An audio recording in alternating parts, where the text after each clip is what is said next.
Tā, labi, turpināsim. Principā, jā, no tās vietas, kur pabeidzam tehnisko iemeslu dēļ, nesanāk mums to tiešraidi nodrošināt šobrīd. Pie tā vēl jāpiedomā būs. Bet pagājušajā reizē mēs, kad iepazināmies ar Ījaba un viņa grāmatu, sapratām, ka Ījaba jautājums ir vairāk nevis par to, kāpēc ir ciešanas, bet viņš vairāk tā kā jautā, kur tu esi, kas saki, ka esi mans tēvs. Viņš tā kā jautā, kur tajā visā atrodas Dievs. Un šodien tad tālāk iesāksim jau šajā gaismā arī Ījaba grāmatas pirmās divas nodaļas, kas ir grāmatas prologs un vecākā grāmata daļa. Atcerieties, ka pagājušajā reizē stāstīju, ka grāmatas vecākās daļas ir šis sākuma prologs un noslēgums, un pa vidu ir dzeja ielikta, kas tā kā papildina šo stāstu. Un stāsta sākums ir Ījaba tāds apzīmējums, ka Ījabs ir krietns un taisns, bijās Dieva un vairījās ļauna. Tas ir pašā pirmajā pantā, raksturojot viņu kā cilvēku, kurš ir arī svētīts ar daudziem bērniem, kalpiem un lopiem, un par viņu teikts, ka viņš bija cildenākais starp visiem ļaudīm, kas dzīvoja austrumos. Un tomēr šis stāsts par Ījabu no vienas puses sākas šeit uz zemes, bet tai pašā laikā vienlaikus notiek arī debesīs, kur notiek savā ziņā tāda konfrontācija starp Dievu un Sātanu. Starp šīm debesu radībām parādās Sātans, tā tādā negatīvā eņģeļa figūra, kas tajā brīdī vēl nav norobežota saskaņā ar to, kā mēs saprotam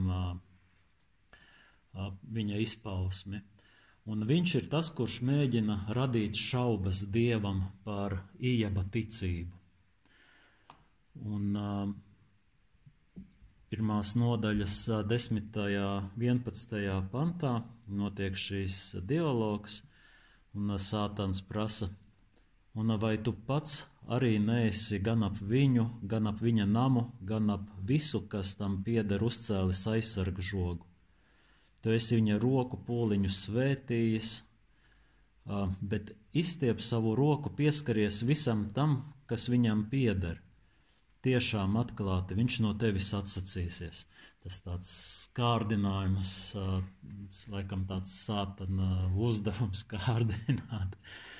Un jautājumu mēs labi saprotam, jo tas no vienas puses attiecās uz Ījabu, gan katru no mums, vai mēs ticam Dievam tikai tāpēc, ka mums ir ērti. Tas ir, ka mēs iegūstam kādas priekšrocības vai atlīdzību. Vai mēs viņu mīlam brīvi, tas ir bez atlīdzības. Arī tādos brīžos, kad ir šie pārbaudījumi un ciešanas. Un šis jautājums mūs aizveda pie šī radikālā jautājuma, ko bieži vien ignorējam, kāpēc es ticu Dievam. Ja tas būtu jāsaka personīgi šodien, brīvi, kur es atrastu šos autentiskākos iemeslus savai ticībai. Un, lai pārdomātu par šiem jautājumiem, kur ciešanas ir kā tāda nevēlama vieta, kas dažreiz mums ļauj ieraudzīt patiesību par to, ko mēs uzticam Dievam. Tieši sāpēs mēs bieži vien ieraugām savu ticību, kāda viņa ir. Ne? Un, vai es varu mīlēt Dievu pat savā vientulībā? Šodien braucot klausījos Radio Marija šo raidījumu Sievietes sirds, ļoti interesants raidījums. Sievietēm domāts iespējams, bet mani ļoti aizrāva viņš. Un šajā raidījumā, šodien tas ir 10. oktobrī, viņa runāja arī par to, ka grūtības, pārbaudījumi ir tie, kas veido cilvēku, kas dod šo pieredzi un palīdz atklāt arī sevi. Viņa teica, tas, kas ir viegli, kas nāk, tas nemaz nav labi, jo tas neveido. Un savā ziņā arī Ījaba grāmatu lasot un pārdomājot par Ījabu, parādās šis jautājums, vai es varu mīlēt pat tad, ja mani bērni cieš, vai ja es neesmu saņēmis bērnu dāvanu, vai es varu mīlēt tad, ja manu aicinājumu iezīmē kaut kādi zaudējumi viens pēc otra. Jautājums ir, vai es varu tevi mīlēt, un viss. Šī bezatlīdzības tēma ir šī attiecību centrā. Bieži vien es tā aizdomājos par vecākiem, kuri audzina vai ir uzaudzinājuši bērnus, un tad viņiem saka, mēs tik daudz pūles laika veltījām, un tagad apmēram tāda attieksme, neapciemojat mani tik bieži, kā gribētos, vai neizdara man to nepalīdz kaut kādās lietās, bet savā ziņā tad parādās tas jautājums, vai ieguldi un to mīlestību dot tikai tāpēc, lai beigās kaut ko atpakaļ saņemt. Un bieži mēs baidamies sev atzīties, ka mēs mīlam gaidot kaut kādu labumu pretī, apzināti, neapzināti, kaut kur slēpjoties aiz kaut kā. Un cik lielā mērā tās ērtības pārņem šīs attiecības apstākļus, un vai varam rīkoties tikai no mīlestības. Protams, tīra bezatlīdzības izredzes nav iespējams jebkurās sfērās, visās dimensijās tas nedarbojas, piemēram, darba dimensijā vai ekonomiskajā dzīvē balstās uz šo maiņu, uz došanu, ņemšanu, bet ir šis attiecību līmenis, kur var runāt par šo bezatlīdzību. Tādā nozīmē, cik lielā mērā ir interese, kas mani virza šajās attiecībās, ne tikai, lai kaut ko sasniegtu un uzkrātu priekšrocības, bet patiešām tā kā ieraudzīt otru seju. Zināt, ka patiešām ieklausīties viņa balsī. Zināt, kā maigi pieskarties viņa brūcēm, rūpēties par viņu un zināt, kā otru uzņemt. Un šī bezatlīdzība ir šīs mīlestības, kā tevs Antonijā sauc, mīlestības intīmais skaistums.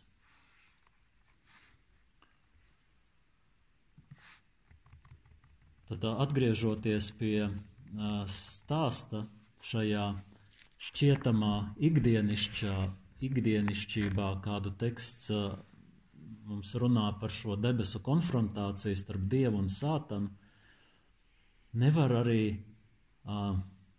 neieraudzīt tādu kā drāmu, it kā mēs atrastos nedaudz citā ēdenē. Šeit parādās Dievs, kurš tiek kārdināts, lai pārbaudītu cilvēka mīlestību pret viņu. Un tēvs Antonijā pagājušajā, jo es par viņu arī stāstīju, viņš no kustības dibinātājiem ir. Viņš atzīmē, ka kārdinājums, ar ko Sātans kārdina Ījabu, ir arī Dieva kārdinājums.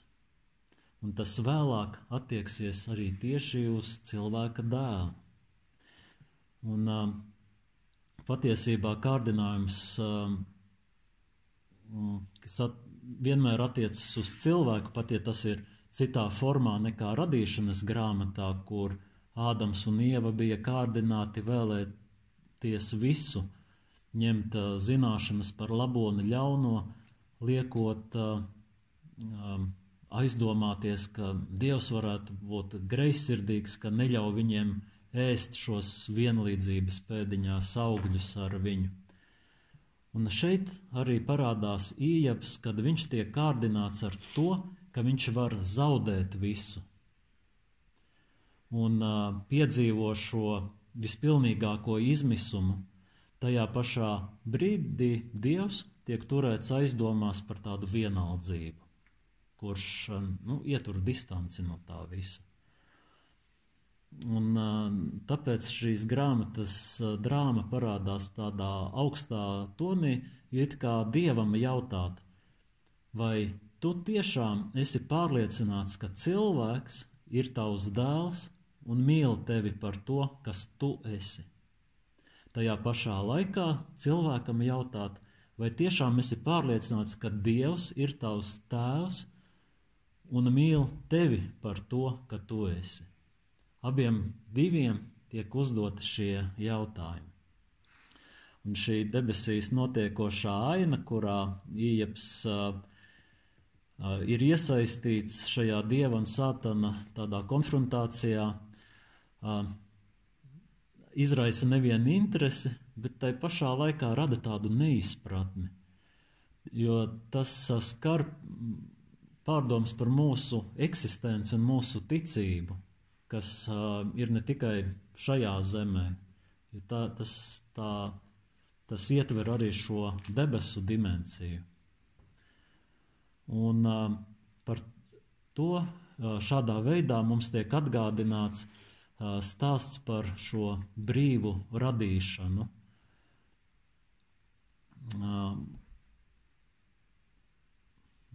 To, ka Dievs mūs radīja brīvus, bet tai pašā laikā ļaujot iedarboties arī Sātanam pret Dieva gribu, pret cilvēku.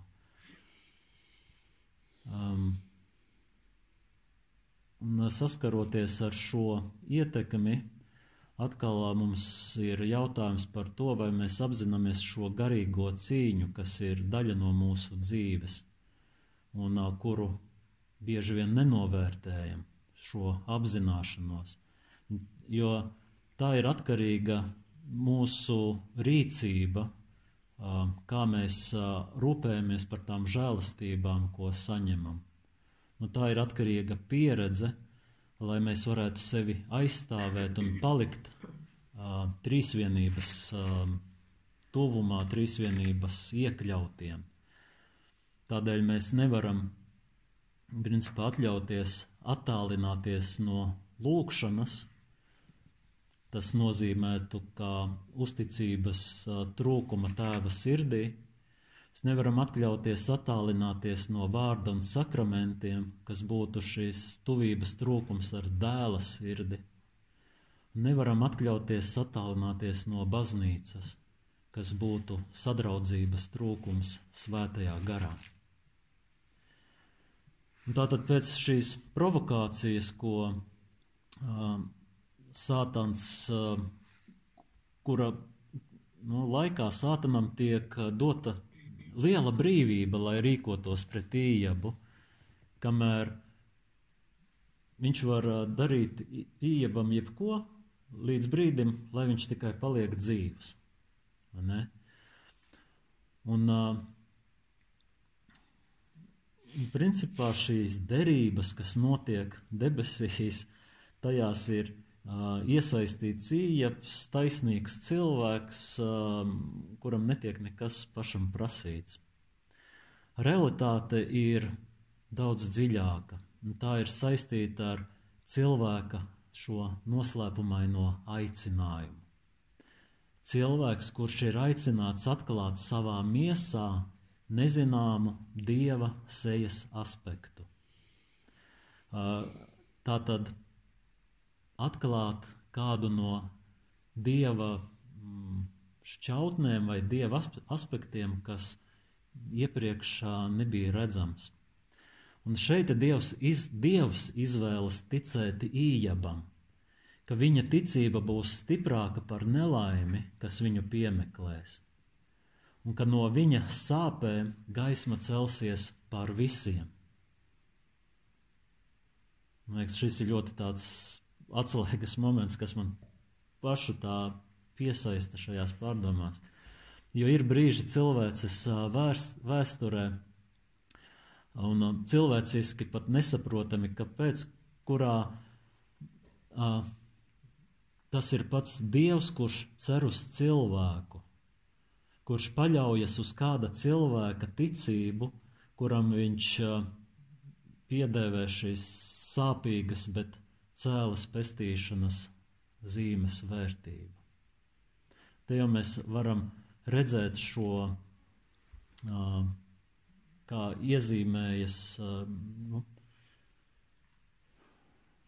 kad lēnām jau sāk atklāties Jēzus nākšana pasaulē.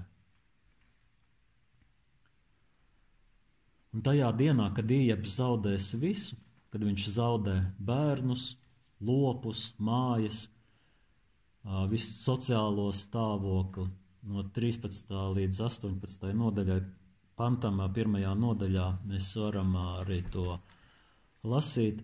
Viņa pirmā reakcija būs līdzvērtīga tai viņa slavai, pateicoties tādai pacietīgai un pazemīgai likteņa pieņemšanai, kas attiecas uz viņu. Un šajā 20. 22. pantā Ījabs noliecās, noskova kailu savu galvu, nometās zemē, noliecās savu vaigu pie zemes un sacīja: kails es esmu nācis no savas mātes klēpja, un kails es atkal aiziešu. Tas kungs bija devis, kungs ir ņēmis. Kunga vārds, lai ir slavēts. Un tik daudz, ka Dievs spēs atbildēt Sātanam, pēc tam 2. nodaļā, 3. pantā, viņš tātad vēl ar vienu, viņš stipri turas pie savas sirds skaidrības. Kaut arī tu mani pret viņu esi musinājis un skubinājis, viņu nepamatoti padarīt nelaimīgu. Bet Sātans nepadodas, tātad un lūdz vēlreiz pārbaudīt Ījabu, kas šoreiz attiec uz viņa veselību, jo Sātans pārliecināts 2. nodaļas 4. pantā varam lasīt šo, viņš ir pārliecināts, ka ja pret veselību kaut kas notiks, tad gan viņš atteiksies no Dieva. Un arī šajā gadījumā Sātanam tiek dota brīvība, lai rīkotos, un vienīgā robeža ir šī dzīvības robeža, ko nevar Sātans pārkāpt. Viņš satrieks Ījabu ar ļaundabīgu slimību no pēdām līdz augšdaļai. Ījabs būs pazemots, pārparasts, sēžot uz mēsliem ārpus mājas un spiest sevi skrāpēt ar poda lausku, lai sniegtu sev kaut kādu atvieglojumu savam ķermenim. Un saskaroties ar tik daudz nelaimēm, pat viņa sieva sāks viņam pārmest par viņa ticības bezjēdzību. 2. nodaļas 9. pantā sieva sacīja: vai tu stipri vēl turies pie savas sirds skaidrības? Atsaki Dievam un mirsti. Pat saskaroties ar šo tuvinieku izsmieklu, Ījabs reaģē, var teikt, priekšzīmīgi. 10. nodaļā viņš teica: tava runa ir gluži tāda kā nelgu sievu runas.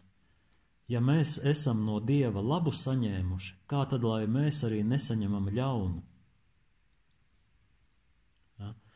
Tāpēc šī pirmā dimensija, Ījaba reakcijā uz šīm pēkšņajām ciešanām, kas viņu pārņem, kas atņem viņam visu, pat cieņu, ir liela pacietība. Bet nevis pasīvā nozīmē, bet gan pacietība, kas ir kā izvēle. Un Ījabs joprojām cenšas ticēt, ka dzīve ir Dieva dāvana un ka tā vienmēr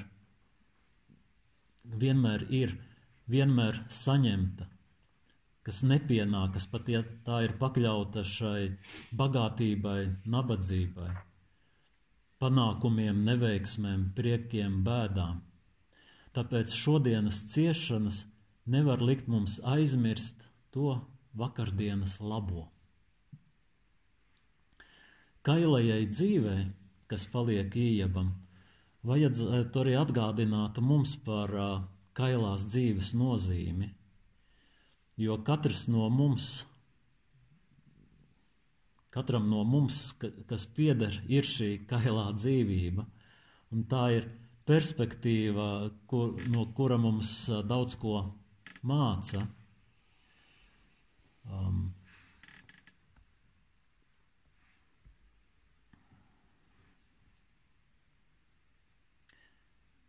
Tāds Brunī, franču autors, raksta tā, ka bagātība, visa cilvēka bagātība, visa mūsu bagātība, pirmkārt un galvenokārt ir dāvana. Mēs nākam pasaulē kaili, un mēs sākam savu ceļojumu uz zemes, pateicoties bezatlīdzības divām rokām, kas mūs paceļ, kad mēs sastopamies ar šo pasauli. Mēs saņemam kā dāvanu 1000 gadu civilizācijas mantojumu, ģenialitāti, skaistumu, kas mums ir dots bez maksas, bez mūsu pašu nopelniem. Mēs piedzimstam vietās, kas pastāvēja pirms mūsu ierašanās, kas par mums rūpējas, mūs aizsargā, mūs mīl. Mūsu nopelni vienmēr ir pakārtoti dāvanai, un tie ir daudz mazāki. Nopelni ir daudz mazāki.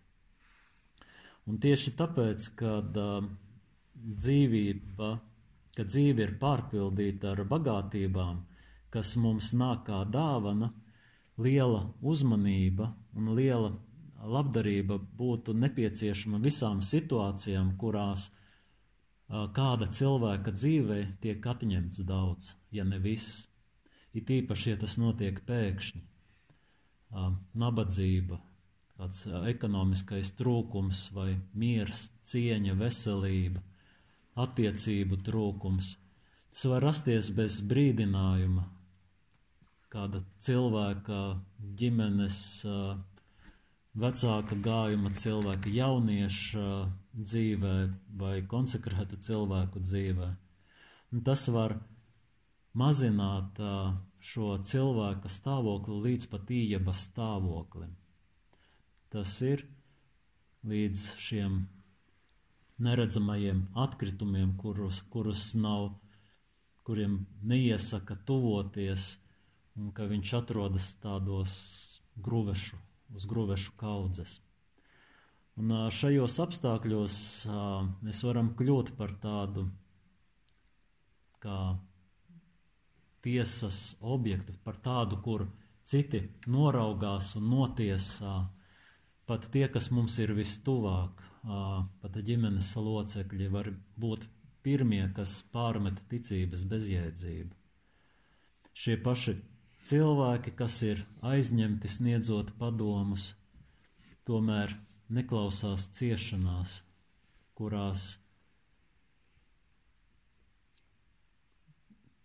ar kurām sastopās.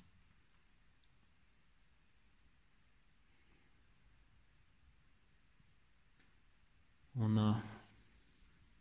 šodien arī ir šis atkal jautājums par to, ko mēs esam pametuši, ko es esmu atstājis aiz sevis, kuru šodien vairs nevaru uzņemt, kas ir ārpus mana redzesloka, manas aprūpes, jo esmu viņu atzinis par vainīgu, par sakautu.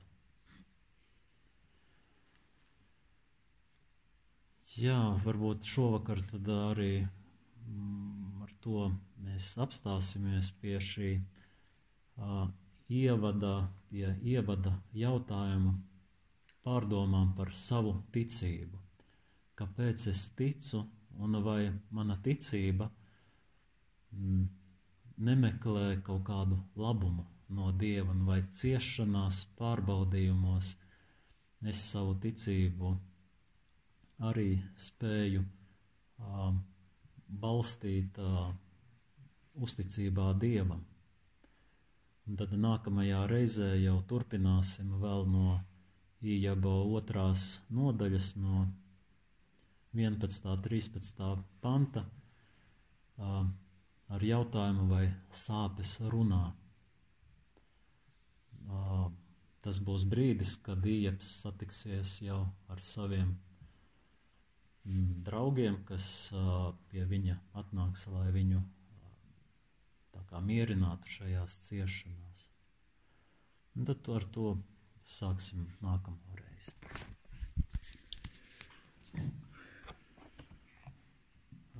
Kādas